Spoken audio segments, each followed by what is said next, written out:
여러분 안녕하십니까. 10월 새벽이 되었습니다. 전우식입니다. 아마도 이 방송을 여러분이 보실 때는 저는 난생 처음 수술을 받기 위해 이 병원에 입원을 하고 있을 겁니다. 그동안 몸을 혹사한 게 결국 문제가 되었습니다. 잘 되어서 목요일 자정에 여러분을 뵙기를 희망합니다. 그러고 보니 어제 하루 장안에는 무례하다는 말이 유행이었습니다. 대단히 무례하다. 저에게 전화를 하신 선배 두 분은 이 말을 소재로 이 세상 잡것들을 희롱했습니다. 대단히 무례하다. 이런 왕조시대, 왕이나 쓰는 호통을 주고받으면서 이 힘든 세상에 모처럼 웃음꽃을 선사한 전직 대통령에게 고맙다고 해야 할까요? 제가 존경하는 원로 한 분은 전직의 무례하다는 말보다는 현직 윤석열 대통령의 아마추어리즘을 염려했습니다. 무엇보다 우리 정치판이 이렇게 왜소해진 것은 뭔가를 모르기 때문일 것입니다. 안보를 모르고 핵을 모르고 군대를 모릅니다. 그러니 이 외교의 한 축을 모르는 것입니다. 기축통화가 뭔지도 모르니 이것만 봐도 경제는 문자그대로 완전히 무지 상태입니다. 안보든 경제든 여야 모두 들은 풍월로 하려다 보니 탈이 나기 마련입니다. 그런데 야당은 몰라도 되지만 여당, 특히 통치자는 모르면 나라가 위태로워집니다. 제가 윤석열 정부에 기대했던 것은 취임 이튿날부터의 적폐청산이 아니었습니다. 이른바 적폐청산, 그것은 놓아두면 어차피 제자리로 굴러갈 것이었습니다. 사필귀정이라는 말 뜻대로 죄 지은 자는 반드시 벌을 받게 하겠다는 원칙만 견지한다면 될 일이었습니다.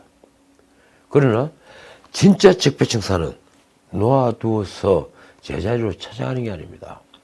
리드가 설득하고 때로 강하게 밀어붙여야 성공할까 말까 하는 것들입니다. 그리고 모두 분초를 다투는 시급한 것들입니다.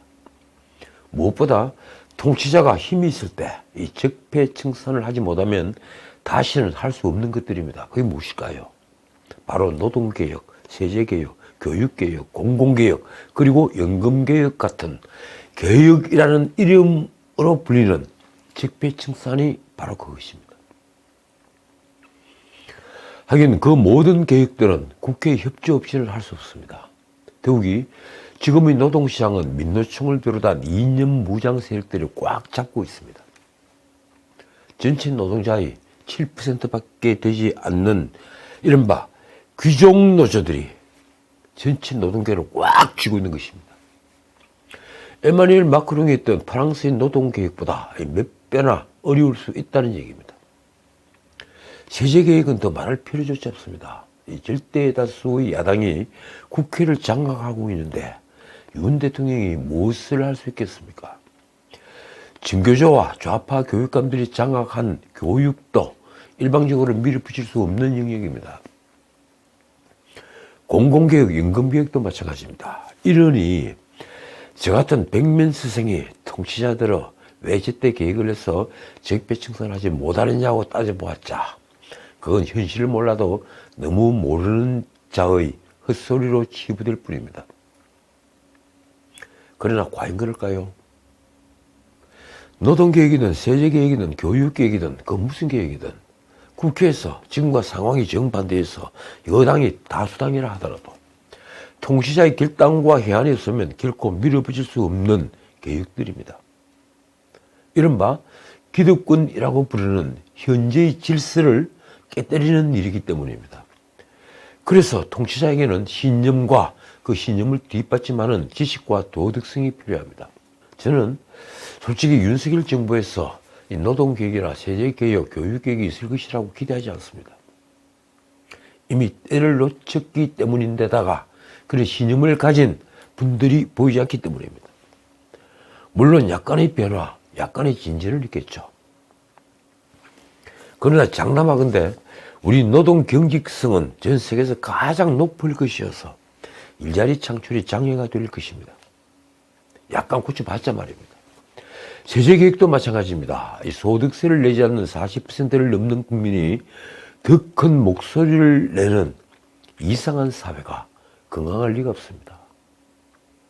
서구처럼 소비 과세를 20%씩 부과하지 않으면서 복지는 서구를 따라간다면 결국 그 재원을 마련하기 위해서는 소득의 재분배가 아니라 재산의 재분배가 있을 것입니다. 결국은 그렇게 됩니다. 지금 징벌적으로 가해지는 종부세와 재산의 유무로 부과되는 건강보험이 바로 그 징조입니다. 그건 재산의 재분배죠. 지금의 교육제도를 그대로 둔다면 어떻게 될까요? 우리 교육은 점점 경쟁력을 잃게 됩니다. 과거 우리가 선진국으로 도약한 것이 교육 때문이었다면 이제 만약 우리가 중진국의 함정에 빠진다면 그 역시 교육 때문일 것입니다. 지금 같은 로스쿨 제도는 무엇입니까? 바로 음서제도입니다. 어떻든 이 모든 적폐를 뿌린 자가 누구입니까? 그리고 적폐를 키운 자가 또 누구입니까? 바로 좌파 포퓰리스트들입니다. 그리고 경제민주화니 기본소득이니 하는 선동적인 구호, 선동적인 정책에 목을 맨 자들입니다. 그 경제민주화와 기본소득이라는 단어들이 지금 국민의힘 강령과 정강 정책에 들어있습니다.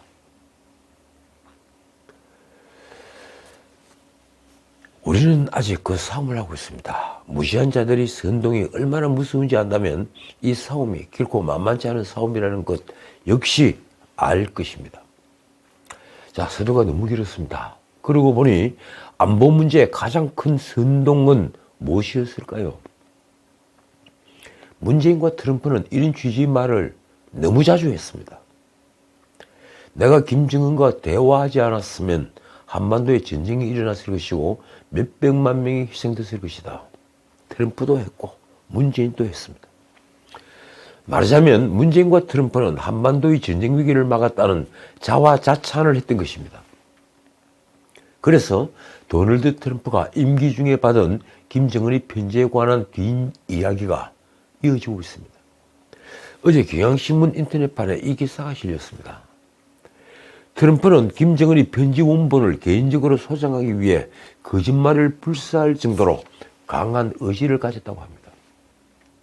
신문은 김정은과의 이른바 정상외교를 통해 이 북한의 핵, 미사일 시험을 유예시킨 것을 자신의 주요 업적으로 내세우고 있는 트럼프의 자부심이 김정은의 편지를 소장해야겠다는 애착으로 나타난 것으로 보인다고 썼습니다.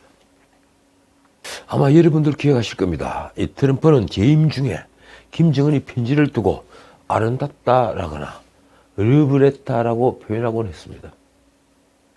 그러나 어떤 내용인지는 모두 공개되지 않았죠.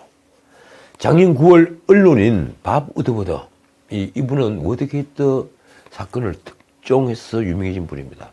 이 밥 우드워더는 트럼프에 관한 책 경로를 발간하면서 싱가포르 미국 회담을 앞둔 2018년 4월부터 하노이 미국 회담이 결렬되고 미국 대화가 교착 상태에 접어든 2019년 8월까지 총 27통의 편지를 김정은에게서 받았다고 밝혔습니다. 트럼프는 놀랍게도 김정은과 주고받은 편지를 밥 우드워더가 열람을 할 수 있도록 했습니다. 다만 메모나 복사, 사진 촬영은 불허했기 때문에 우드워드는 편지를 낭독하는 꾀를 냈습니다. 그래서 편지를 낭독해 녹음을 해서 이를 세상에 알렸습니다. 그런데 트럼프가 작년 1월 퇴임하면서 김정은의 편지들을 국립기록관리청, 나라, 이 국립기록관리청에 이관하지 않고 들고 나갔다가 적발이 돼서 뒤늦게 반납한 사실이 알려졌습니다. 이 과정에서 블룸버그 통신 등 미국 언론들은 나라가 이 작년 6월 트럼프에게 공문을 보내 미반환 대통령 기록물 반환을 촉구하면서 김정은의 편지를 꼭 집어 거론했다고 보도했습니다. 그런데 대통령 기록물에 관해 이해가 부족했던 트럼프는 김정은의 편지들을 자신이 가지고 나온 것을 매기 헤이범은 뉴욕타임스 기자와 인터뷰에서 떠들었고 결국 트럼프는 김정은의 편지들을 나라에 반납을 하게 된 것입니다. 트럼프는 아직도 자신이 북한의 핵실험과 ICBM 시험 발사를 위해시켰고 자신이 아니었다면 북한과 전쟁을 했을 것이라고 믿고 있을까요? 충분히 그럴 가능성이 있습니다. 김정은은 문재인을 빼고 트럼프와 둘만 대화하자고 했습니다. 문재인은 아직도 이 자신이 전쟁을 막았다는 환상을 가지고 있을까요? 저는 이렇게 생각합니다. 전쟁의 위험은 문재인 취임 전보다 지금 2배는 높아졌다. 김정은은 이제 군사적으로 패퇴하지 않고서는 개방으로 나가지 않는다는 말입니다. 아니, 절대 나가지 않습니다. 개방이 자신의 무덤을 파는 일이니 말입니다. 자, 이제 국정감사 얘기 좀 하겠습니다. 국정감사 첫날인 4일, 어제 국회 외통위 외교부 국감에서 외교부 장관 박진의 퇴장 문제를 놓고 여야가 정면 충돌을 했습니다. 민주당은 지난달 말 박진 해임 건의안이 통과됐다면서 박진의 국감장 퇴장과 장관직 사퇴를 요구했습니다. 반면 국민의힘은 억지 정치 공세하면서 맞섰습니다. 오전 10시 첫 발언을 한 민주당 간사 이재정의 말이 무척 재미있습니다. 이렇습니다. 윤석열 정권의 빈손 외교, 그리고 굴욕 외교, 심지어 막말 외교에 대한 국민의 분노가 하늘을 찌르고 정권에 대한 기대감도 바닥에 떨어진 상태다. 글쎄요, 저는 제 주변에서 그런 국민의 분노를 전혀 느끼지 못하는데요. 그런데 제가 늘 드리는 말씀입니다만 빈손 외교, 굴욕 외교를 민주당이 말해서는 안 되는 게 아닌가요? 과거 문재인이 잦은 순방 외교가 뭘 남겼는지를 안다면 말입니다. 참 기가 막힙니다. 이 체코에 가서, 캄보디아에 가서, 인도네시아에 가서, 그리고 유럽 제국에 가서, 미국에 가서 보여주었던 여러 일들. 그걸 알면서 지금 박진을 공격하는 건가요? 그래도 기시다와의 한미일 정상회담을 두고 이 윤호중이 한 말은 솔직히 윤 대통령을 바치고 있는 대통령실이 좀 아프게 느껴야 합니다. 윤호중의 말이 이렇습니다. 일본 유엔 대표부 건물까지 쫓아가 태극기 하나 없는 빈 방에서 사진을 찍고 30분간 몇 마디 하고 돌아왔다. 정말 굴욕적이고 대통령으로서 할 수 없는 정상회견을 하고 왔다. 솔직히 이 정도는 아니지만 일본이 결렬을 한 겁니까? 우리가 그런 결렬을 눈 감아준 겁니까? 이건 외교 라인에 책임을 물어야 한다는 윤호중의 말이 맞습니다. 그런데 정진석은 유엔 본부가 장소가 형편없어 정상회담을 할 공간이 별로 없고 수백 명의 정상들, 대표들이 복도에서 수시로 대화하는 곳이라며 이렇게 말했습니다. 무엇이 굴욕적인가? 그런 발상을 하실 줄은 정말 몰랐다. 아주 유감스럽다. 그러나 당시 한일회담은 오랜 기간 양국의 대립을 청산한다는 의미가 있었기에 모두 주목하는 회담이었습니다. 그런데도 일본은 한국 국기조차 준비하지 않은 무능함을 드러냈습니다. 그리고 우리 실무진은 사전에 그걸 점검하지 못했습니다. 그런데도 정진석은 윤호중의 말을 선동과 정치 공세로 몰았습니다. 이렇습니다. 사실을 왜곡하고 국민을 선동하고 정치 공세로 나가지 말라. 1년에 한 번 하는 국정감사를 이렇게 난장으로 만들 건가? 자, 이런 역할들을 나눠서 준비한 것입니까? 국감 하루 전 3일 삼청동 총리공관에서 제5차 당정협의회가 열렸습니다. 대통령실 비서실장 김대기의 발언에 언론이 특히 주목했습니다. 그는 윤 대통령의 순방을 둘러싼 정치권 논란을 거론하며 이렇게 말했습니다. 국민에게 면목이 없다. 앞으로 대통령실은 정쟁을 떠나 오로지 경제와 민생에 전념하겠다. 이쯤 들으면 사과의 말이죠. 그래서 비서실장이 사과를 했다고 처음에는 다들 생각했습니다. 그런데 그 말 뒤에 김대기는 180도 다른 말을 했습니다. 이렇습니다. 야당의 공세가 그 어느 때보다 심할 것이다. 근거 없는 정량적인 공세에 대해서는 내각과 여권도 단호하게 대응해달라. 말하자면 김대기는 국민의힘에 엄호를 부탁함과 동시에 대통령실은 정쟁에서, 여야의 정쟁에서 한 발 떨어져 있겠다는 것을 천명한 것입니다. 결국 이런 역할 분담이 결정된 뒤에 문재인이 대단히 무리하다는 발언이 알려지자 국민의힘 의원들의 총공세가 시작됐습니다. 언론에 보도된 수많은 얘기들 중에 한두 개만 보겠습니다. 권성동이 페이스북에 쓴 말입니다. 목함지뢰로 다리가 잘린 군인에게 짜장면 먹고 싶냐고 물었던 것이 무례이고, 이건 문재인 대통령의 얘기죠. 세월호 희생자를 향해 미안하다 고맙다고 방명록에 쓴 것 역시 무례이다. 이것도 문 대통령의 얘기입니다. 그는 문재인이 대북 정책을 두고 대북 도착정이라는 표현까지 썼습니다. 자, 다음에 김기현 의원의 말입니다. 범인이 목소리를 높이게 마련인데 발끈하는 걸 보니 두려운가 보다. 그러니까 문재인 전 대통령을 직격한 말입니다. 발끈하니까. 도둑이 제발 저린다고 발끈하는 거 보니까 알 것 같다. 자, 그런데 동병상인이라고 할까요? 방탄조끼를 예울이나 입고도 검찰에 쫓기고 있는 이재명이 문재인을 감사원이 서면 조사하겠다는 걸 두고 문재인을 거들었습니다. 4일 국회의원총회에서 한 말입니다. 국민을 지키라는 총칼로 경쟁자를 짓밟았던 독재 정권처럼 정의를 지키라는 사정 권력으로 공포정치에 나선 것이다. 아마 이 말에 가장 분노한 사람은 피격된 해수부 공무원 이대준 씨의 아들일 것입니다. 도대체 이재명이 말하는 정의는 뭘 말한 것일까요? 이재명은 윤석열 정부에 강력히 경고한다. 모든 것을 걸고 결연히 맞서겠다며 이런 말도 했습니다. 문 전 대통령을 직접 겨냥한 정치 탄압이 노골화되고 있다. 이미 헛발질로 판명난 북풍몰이를 빌미로 해서 전직 대통령에 대해서 보복 감사를 시도하고 있다. 헛발질로 판명났다고요? 그는 또 국민이 위임한 권력을 전임자와 야당 탄압에 총동원하는 모습 참으로 안타깝다며 이런 말까지 했습니다. 들어보십시오. 권력자는 국민과 역사를 두려워해야 한다. 국민이 부여한 권한을 사적 이익을 위해 남용하다. 과거 정권들이 어떤 결말을 맞았는지 지난 역사를 꼭 되돌아보기 바란다.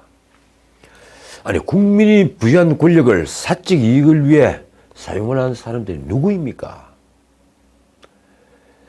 검수완박법은 누가 만드는가요? 그건 사적 이익을 위해서 사용한 권한 남용 아닙니까?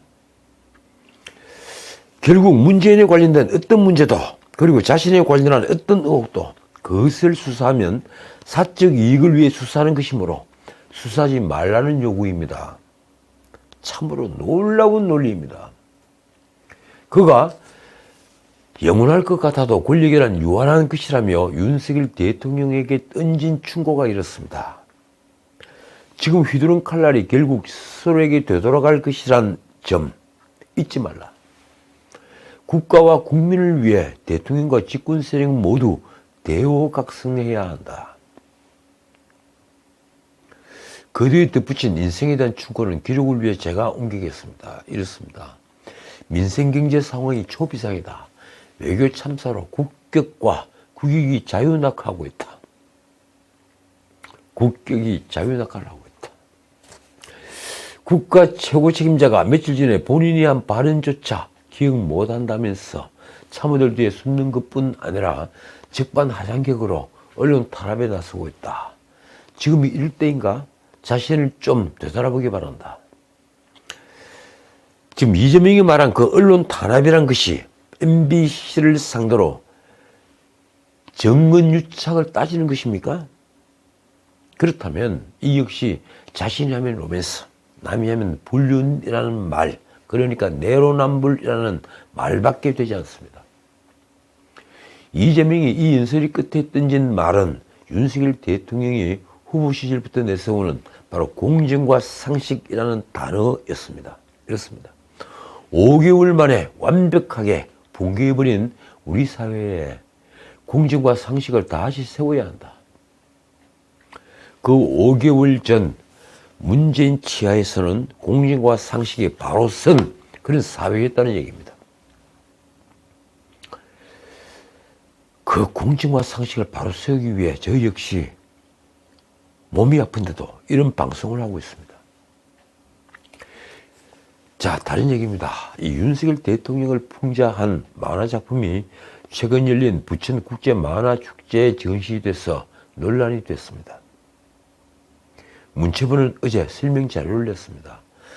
부천시 소속 재단법인 만화영상진흥원이 중고등학생을 대상으로 주최한 전국 학생 만화 공모전에서 정치적인 주제를 노골적으로 다룬 작품을 선정해 전시한 것은 학생의 만화 창작 욕구를 고취하려는 행사 취지에 지극히 어긋난다. 자, 어떤 작품일까요? 아마 인터넷에서 많이들 보셨을 겁니다. 논란이 된 작품은 지난달 30일부터 10월 3일까지 열린 제25회 부천국제만화축제에서 윤석열차라는 제목으로 전시된 만화입니다. 이 작품은 고등학생이 그린 것으로 지난 7월부터 8월까지 진행된 제23회 전국 학생만화 공모전 카툰 부문에서 금상을 받았습니다. 그런데 뒤늦게 외국 작품을 표절했다. 이 표절 의혹은 어제 나왔죠. 작품은 윤 대통령의 얼굴이 담긴 열차에 이 부인 김건희 여사로 추정되는 여성이 조종석에 탑승하고 그리고 칼을 든 검사복장의 남성들이 객실에 줄줄이 타고 있습니다. 열차 앞에는 시민들이 놀란 표정으로 달아나고 있습니다.